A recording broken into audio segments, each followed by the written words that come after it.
from Seoul, Korea, and welcome to the GSL Code S. It is packed in here. It is packed, tasteless. Much more packed than normal. Well, it is the round of 4 of the final season of Wings of Liberty, and it is TaeJa against RorO, an insanely good match of epic proportions. Absolutely. We already know that Symbol is going on into the finals.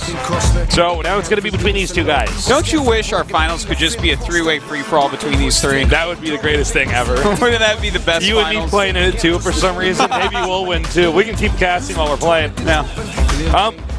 So our finals is either going to be a ZVZ or it's going to be a TVZ. And frankly, I don't care either way because these guys are both so good. Most people are hoping for TaeJa to make it through, but even if it's ZVZ, we saw great ZVZs yesterday. We've seen a lot of great ZVZs here at the ends of Wing of Liberty. So even if it is that finals, I think it'll be pretty fantastic. This is one of our best seasons we've ever had. The games were so good. There were so many upsets, so much drama.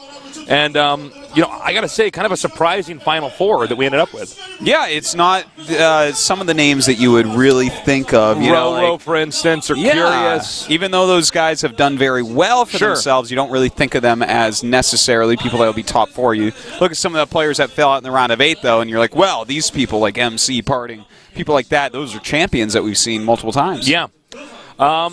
So it's going to be a best of 7. We have slightly changed the format from previous GSLs. That's why you didn't see Final Four all done in one day. We just spread it out a little bit, make a little bit more drama. And best of 7s, man, are they're long. So having 2 of those in a day would be pretty tough. Yes, this is true as well. I expect this to be actually much longer than yesterday, and yesterday was a fairly long day for a best of 7. Yeah, it was a little over 2 hours, but with the ZVZs, 2 hours, we only had one really long game. Right. We only had one like 40-minute game. TaeJa's not one of these guys that tends to end games very early. I think his strength is in the late game. Yeah. So he wants to bring it out there. RorO, I think, probably a higher chance that he might be aggressive here, but RorO also one of these Zergs that's very solid in the end game. He's pretty much a macro Zerg. I wouldn't be surprised if these games overall go pretty long. Yeah, I think you're right. It should be pretty long, pretty epic. And again, this is the final GSL Code S for Wings of Liberty. After this, Heart of the Swarm's going to be out. We can cast that.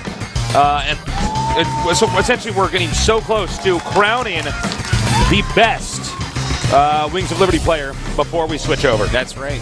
And whoever it is, man, has gone through so many badasses. At this point, you look back at who everyone's beaten, and it's like, What? How did this even happen? Look at the champions that fell in the wake of these two. People like Nesty, MVP, MKP, Life, Bomber, DRG. Yeah. Like, the sickest badasses. MC, they basically, between these two, they've killed everybody that's worth a damn. And it's so insane. I mean, you would have thought we could have seen MVP or at least Nesty, or I don't know, even Marine King, somebody who's been in the finals a lot getting this far. But no, these are kind of the new age, the StarCraft 2 badasses. And here they are now. They will shake hands. 2 come into the studio. Only 1 leaves going on to the finals. Yes, I thought you were going to say only 1 leaves alive. Like, I think they'll both leave. To make this more exciting, we kill the losers, actually. No, but here's, as we can see here, the map lineup. We got Cloud Kingdom, Whirlwind, Akalon Flats, Icarus, Daybreak, Neo Planet S, and Belshire Vestige. Okay, I like this map order a lot, actually. If you look at this, the first 4 maps, in fact, the first 5, those all split really well. I really think we'll get to at least Game 6 here.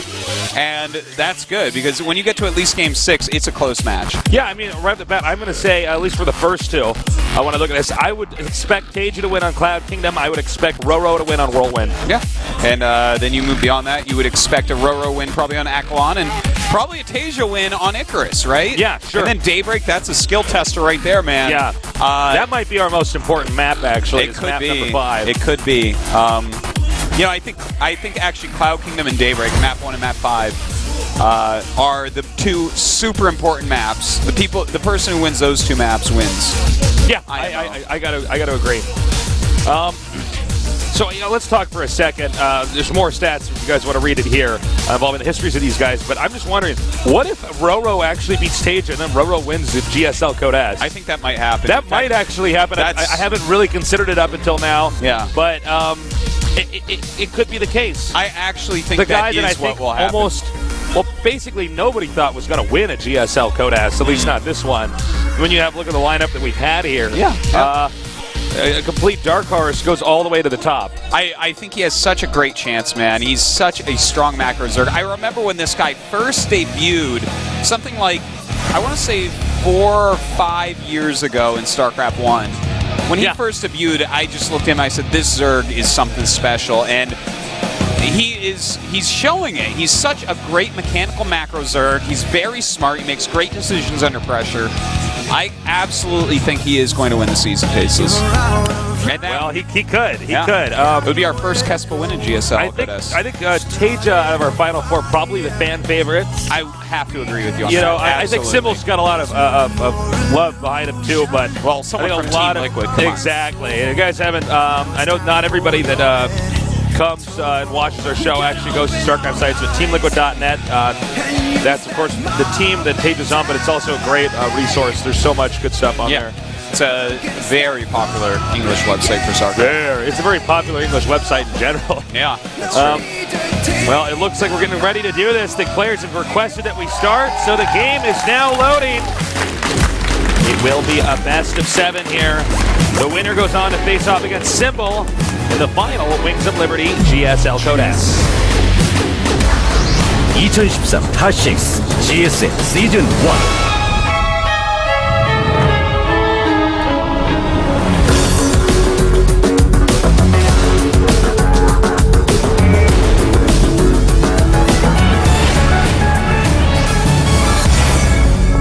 Welcome to GSL Cloud Kingdom.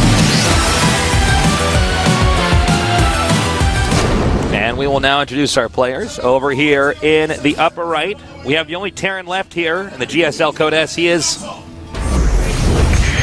Liquid TaeJa.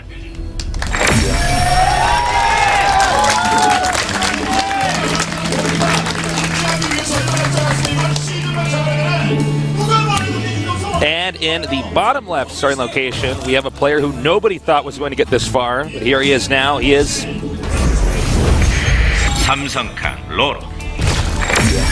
So we've got these epic map intros here. Yeah. And I gotta say, whenever they zoom around the map and show stuff, I'm always looking at that and I'm like, where the hell is that? I'm like, I've never seen that on this map before. Sure. Yeah. They got little what look like Protoss houses and stuff. I didn't even know that was hugging the valleys near the middle. What is a Protoss house like? If you have horse knees, do you sleep in a normal bed? Like, if you have horse knees, you stand up to sleep? Here's actually a question: if the Protoss is, you're right, they have horse legs. Their legs bend backwards, right?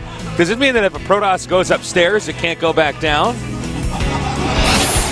That's a good question. Well, actually, a Protoss is smart, so you can walk down backwards at the minimum. Oh, that's true. You know about that, right? If you bring a cow upstairs in a building, they basically have to kill the cow. Got a good forklift. Can't get out of the building. Well, it's really sad. You'll hear some. Out in the countryside, this kid's like, "Oh well, we brought this cow up into the school, floor 2, and then you couldn't get it out." And they're like, "What happened to it?" And well, they had to put it down. It's terribly sad. You're basically a murderer. It looks like we got a quick command center coming in over here. Yeah. And a quick hatchery here for the Zerg. And that is a 1 barracks gas follow-up by TaeJa. Very good chance to go into 1 factory and a 3rd command center. Yeah, really get that macro going. And as RorO figures out what's going on, we'll have to see what type of speed he wants to take that 3rd base with. It's interesting. If you look at the stats here, it's 77% of people voted actually for TaeJa. For TaeJa. I mean, I expected him to have a higher percentage. I didn't think it was going to be that high. Yeah, he is really the fan favorite. RorO has done so well in the Pro League and whatnot. I think it's just a fact that TaeJa's been around in StarCraft 2 longer. He's gained more fans, and we've seen him win so many big tournaments. Whereas, Pro League, not as many people watch it yet. So RorO isn't as common a household name. No, he's just not. I mean, at the kitchen table, I may say RorO a lot, but that isn't true for everybody. That's different. I mean, you're a different kind of guy, you know? Yeah. Well, we'll see, what RorO's capable of. I do love when you got one of these guys that's an underdog. It's not always just, the four most epic people where you're saying, what, this guy is, we have to reevaluate the way that we look at this guy because... Yeah. Although it is fun to make new epic people like that. Yeah, sure. Because I tell you, I do love it when we have like epic matchups in the round of 4. Two badasses play. Always fun. Well, as you can see, they're both destroying the neutral depots here. Computer's about to be eliminated. Yeah. Oh no, computer's going to be out of supply now. No, it's in case you guys are unfamiliar with that, there used to be a rush people would do where they put 2 bunkers on the low ground. Yeah. Against Zerg, and it was just too strong. It was actually unstoppable at one point. Yeah, it was. When the bunkers built faster, you could not do anything. Yeah, so the fix that, they put neutral depots. In Heart of the Swarm, they're going to have, unbuildable plates? Yes, yeah. Unbuildable plates. And I like that because as weird as this sounds, like having a depot there, I guess you could repair that technically. Like, you do that? But you actually can. Well, I think also for a new viewer, it's this weird thing where they see there's like a sunken depot on the ground. Yeah. It's like, is that a depot? And you're like, is there a computer I have to find on this map? They're like, why is there a depot there? And you're like, you're like, there's no Terrans in this game. It's a PDZ. And you're like, yeah, you're right. It's just. At the same time, though, the unbuildable plate, I almost feel like it would be pretty funny if you were like, you made an account that you only lost on, so you got to bronze or something against just brand new players, and whenever you see them kill the plate, you're like, oh my god, you killed the plate. And then they're just like, what? What does that do? And then you could make something up, and it would hilarity would ensue. All right, so the third command center just now finished, and we are going to go ahead and look at this cool and build. have a Hellion drop coming up here. Yeah, we don't really see that anymore. Now look at this. We do have 4 queens out here for RorO. He's gone for 6 queen play, and it's a fantastic choice. Look at that. Kills 2 creep tubers. Beautifully done. Just for a bunch of health on 1 Hellion. But this is awesome. RorO going for 6 queen play. So I think this is a great choice for this map. If you get your creep up into the high ground in the center, you gain so much map control on this map as a Zerg player in the late game, so much power. And he's chosen to open up with a strategy, which is a little bit dated. We don't see it as much anymore, but it's a fantastic strategy for this map. It's a bit passé. Yeah, but it's a great choice here. It's not bad. It's just it's not as common in the metagame, and that's exactly how you're going to beat somebody at this level. Is you got to know exactly what they're going to do and tweak your build a little bit so that you can counter it a little bit better. And he's playing against 4 queen play here, so he's gone for this medevac Hellion drop. We don't really see this anymore either, so both players using kind of a dated build, and he's actually sneaking right through TaeJa. All right, he's been spotted. He has no speed yet. His queens are all at the third base. It's going to be very hard to defend. The drones have not been evacuated yet. Uh-oh, TaeJa. It looks like a lot of drones could, in fact, go down. He's having to sacrifice some of them, try to hold back. Actually, this is a pretty good drone split. Yeah, it really is. How many did he kill? 6 so far. He only killed 6. I thought he was going to get a lot more than that. Yeah, some Lings coming out to try to defend it. Look at that. Picks him up and gets out of here, going towards that third base. 3 queens are coming down, though. And he's doing a lot of damage. Okay, thank God those queens are there for RorO's sake. Yeah, and 9 drones have been killed. So this has been pretty effective, but he gets the medevac, and that's important. Yeah, I think the medevac actually could have gotten out of there. Yeah, I feel like he sort of grazed by the queens instead of going directly, running directly away from him. Yeah, he probably went home to macro or something. Didn't expect it to die, really. Yeah. But it is dead now, and we do have a Baneling Nest as well as a Spire on the way. So 9 drones killed. Not super duper impactful, really. You know, it's a good thing that he did, but losing the medevac in there, losing a Hellion, and not too much damage being done, so not a game ender. Not really a big game changer either. I like how these guys are playing, though. And we got a Baneling's Nest coming here pretty late, but that's fine because he wasn't interested in doing any aggression here. And he's going to have a lot of mutas coming out here momentarily. Yeah, quite a few Lings being created as well. He might actually go Mutaling Bane at the third base. He might just he might just try to hit it hard. He definitely could. He definitely... I mean, the Terran does not exactly have a lot of meat in his army. He does have his 1-1, and he is starting Baneling's speed, so it looks like it's somewhat likely. And you know what? It's not a terrible choice either, because we saw that TaeJa spent so much time and effort going for just a lot of Hellions, getting up that medevac. He's not necessarily going to have a ton of siege tanks, which is really what you want to stop a big Ling speed Baneling Mutalisk attack. Yeah. Well, particularly with the tank issue, yeah. I mean, it's just he's not going to have enough stuff there. That is completely walled off, so he actually can't get Banelings over there to connect to that. Yeah, you'd have to go through the depots first, which, you know, uses up a few kind of defeats the Banelings. purpose, and then he just makes another depot there, and you're down a lot of gas. Yeah, you have to hit with quite a few Banelings to make that worthwhile. Well, the Banelings, they're going to find out that it's not worthwhile to go in there. Siege tank taking out a couple of them. But as is, the Mutas on the way, so these medevacs drops are going to start to get cleaned up. All right, so he's coming back here now with that medevac drop. We don't have any drones here at the 4th base just yet. And, yeah, you know, once the Mutas are out, you pretty much don't want to have your medevacs out on the map, especially when you're turtle up like TaeJa's, because you're just giving units away at that point in time. And in fact, looks like this medevac may be, as you said, tasteless, given away. Just keeping the Lings underneath it. It's just got to run around. And notice he did already send his Lings there, knowing that TaeJa would go for that area to try to drop the Marines out and perhaps pick off a Muta or save the medevac. But yeah, this is really good play right now by RorO. By the way, they're dead even in supply. They are indeed. TaeJa's macro is pretty on fire, but I do have to say that I'm kind of liking the position for RorO right now. His Infestation Pit is a little bit later than I'd like, just because that 3-3 upgrades are going to be a little bit late for him. The Hive is going to finish a bit after the upgrades, so that's an area where TaeJa may be able to get ahead a little bit in the upgrades. But you know, his 4th base is secure, his 5th base has good timing, and his creep spread has hit that high ground area, which is so important.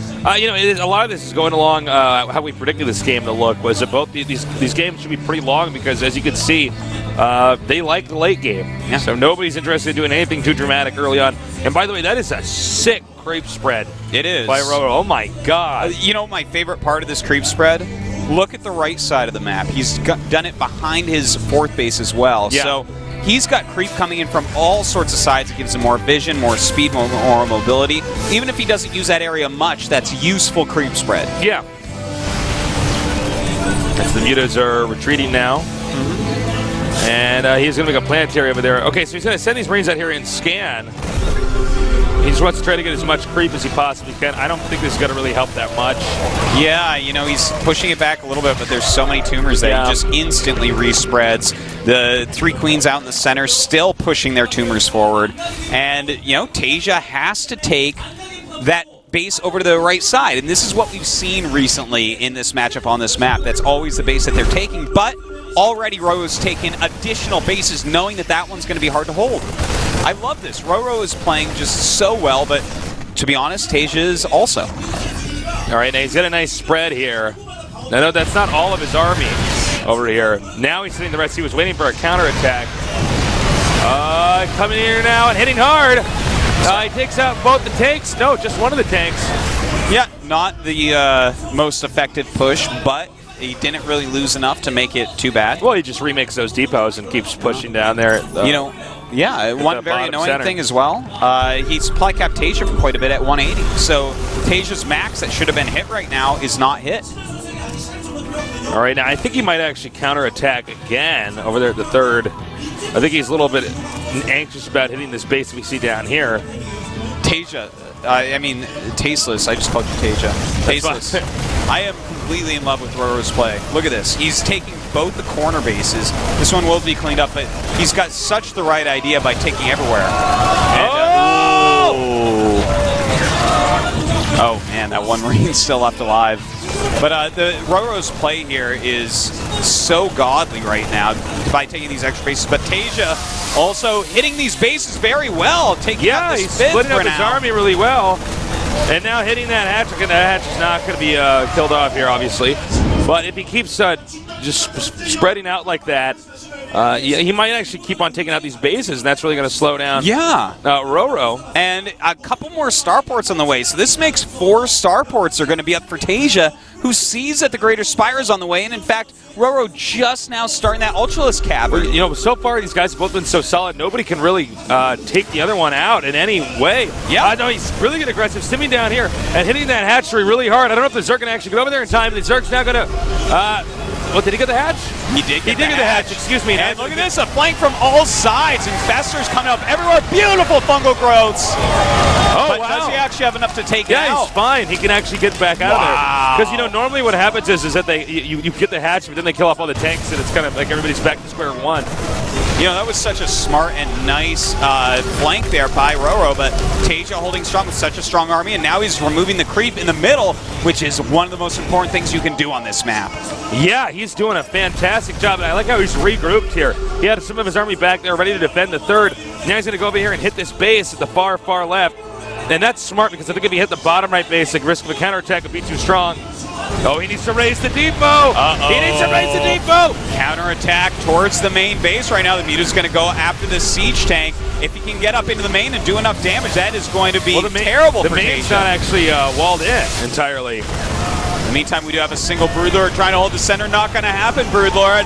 The few Queens look like they're going to be taken out as well. TaeJa with a very powerful attack, but at the same time taking a lot of damage. I see what he's going to do. He's going to go back and take out the hatchery at the bottom center. Then he's just going to make move leftward, like to this base. Yeah, here. They go to the second. They'll go to the main. Oh man! And just try to close him out. All right, now we got Broodlords coming in over here, but there's not really anything on. Oh, does he see this? There's not really much underneath the Broodlords. The Banelings aren't done yet. No, they're really. This is a ton of damage coming in, and a few Broodlords alone aren't going to do anything. If he had a couple of fungal growths, maybe he'd do it. If he had a big group of Lings, maybe he'd do it. But TaeJa's army, the Banelings are too powerful. And okay, well he's going to hit the Thor. The Thor's going to take a lot of damage here, but look, the more Corruptors, the Broodlords are getting hit. Yeah. This is a really weird sight to see tanks against Broodlings, but I guess that's happening. Yes, indeed, it is tasteless. And you know what? RorO just doesn't have very much right now. Oh my god, nice. He just found this base. He had no idea it was there. Now the Queen's coming out, trying to take care of these Vikings, but does it really matter? TaeJa hit every location at once almost there, or at least in rapid succession. I don't think TaeJa can actually lose now. No, he's looking really, really good, and he's still got plenty of mining going on, whereas with RorO, what does he really have left here? He's mining barely from his natural, and that's it. His third was killed, his fourth was killed, his fifth was killed, and his sixth is killed as well. He lost so many bases. He lost 4 bases all at once. Yeah. Within the span of 2 minutes. It was actually almost difficult for our observer to keep up there. There was just too much going on. That's it, GG. GG, and TaeJa looking so good there. But you know what? So was RorO. That was a ridiculously high-level game by both sides. I actually thought TaeJa was going to lose back there when I saw that RorO was going up to 5 bases. Yeah, RorO almost and then it was hit like about thinking of 6, and I'm like, oh, well, he's just got too much of the map. No, I know, right? You're not actually going to be able to stop this because it's too many locations at once. It's hard to explain what RorO was near, but I guess the best way I can think to put it right at this moment is RorO almost hit Zerg Infinity. No, he was almost at this point of no return where it's like, as long as he doesn't make any mistakes, there's too much of the map that's actually taken. If TaeJa hadn't hit right then, like during that Broodlord transition, when RorO was just slightly weak, RorO would have had so much of everything that TaeJa would have had an almost impossible time to come back, but TaeJa saw that and punished him. And as funny as it may sound, you know, if RorO had gone instead of directly into Greater Spire, if he had instead gone into Ultralisks, that game definitely would have looked different because the Ultralisks would have helped to hold off that army, whereas the Broodlords, they just weren't quite enough.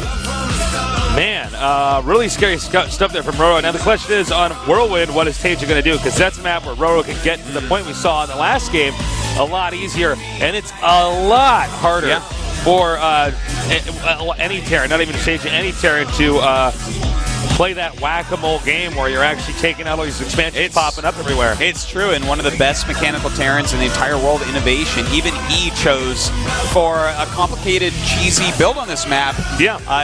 Our viewers recall he went for Cloaked Banshees, like stocked up 3-4 of them, and then went out.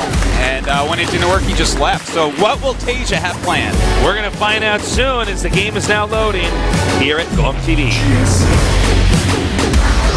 2013 타식스 GSL 시즌 1.